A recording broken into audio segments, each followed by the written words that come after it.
Thank you. Thank you. And thank you, Wayne.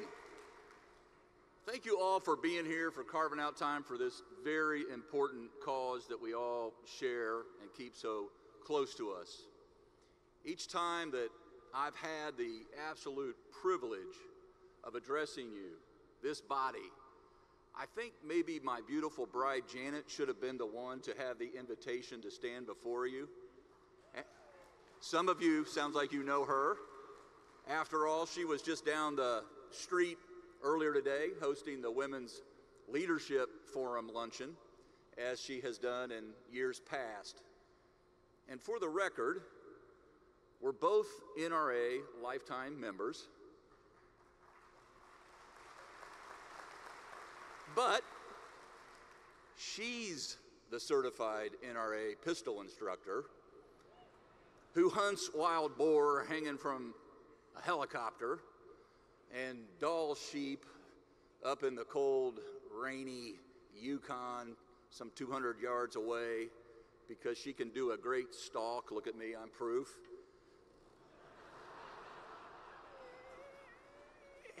And she hunts elk outside of Trinidad and antelope with her friend, the First Lady of Wyoming, and just last week, roe deer east of Barcelona, Spain. And there is no Barcelona, Spain in the state of Indiana, by the way.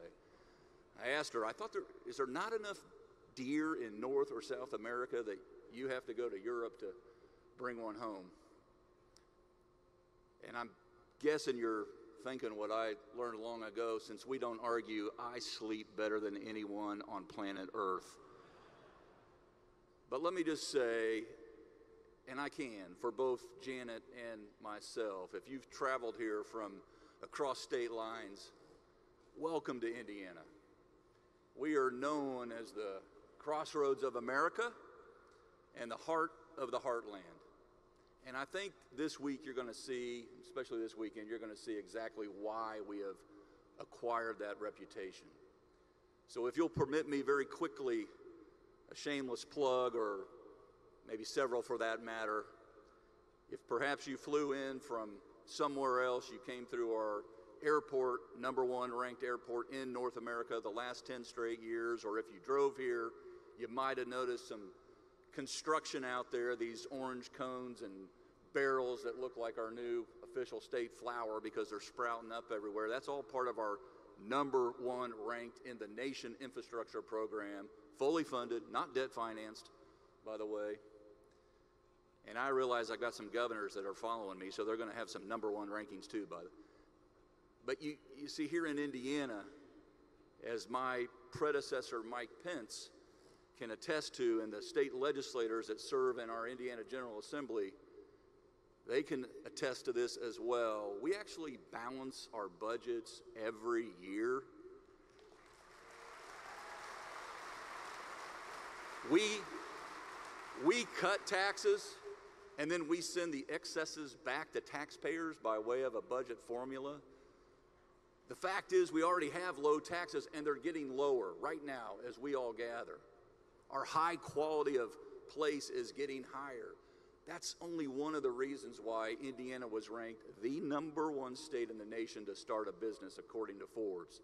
And that should probably resonate in this hall, knowing there's a lot of business owners among us. And you're in a state where we make it our business to help you as sportsmen or collectors.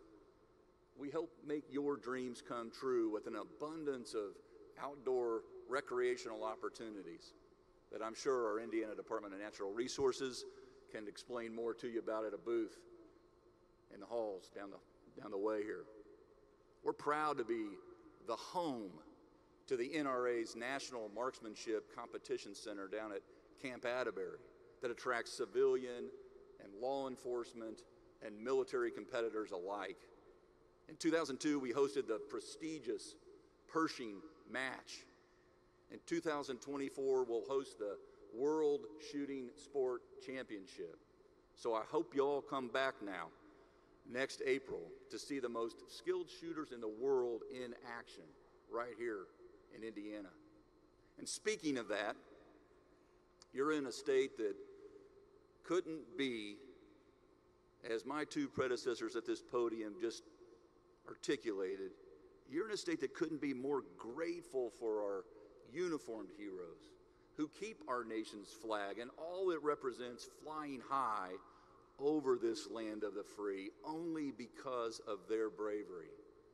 You were surrounded by patriots, not just in this hall, but border to border in the state of Indiana.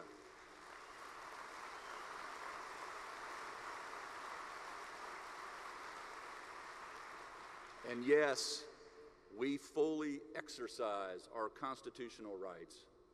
We put our money where our mouth is, and we invest in those who protect them and our laws and our safety. Ladies and gentlemen, you won't find a place in America more supportive of our Second Amendment than here in Indiana.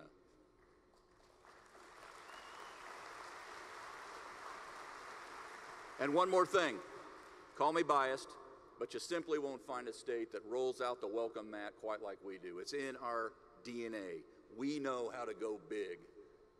After all, we host the biggest annual single-day sporting event on planet Earth. It's called the Indy 500. 300,000 of our closest friends descend upon that track. That's just inside, by the way. If you haven't been on that race, put it on your bucket list. You've got an invitation from me. I promise you, you'll be glad you attended. We even hosted all 68 teams for the NCAA March Madness a couple years ago. We've hosted a Super Bowl. We've hosted more college basketball and football national championships than I can count. So no matter how long you've been here or back here on Hoosier soil, I hope you will consider yourself home. I hope you will consider yourself an honorary Hoosier. Ladies and gentlemen, thank you again for gathering here in Indiana.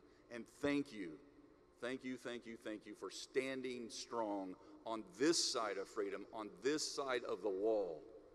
May the good Lord continue to bless our great nation and our state and each and every one of your lives and livelihoods. God bless.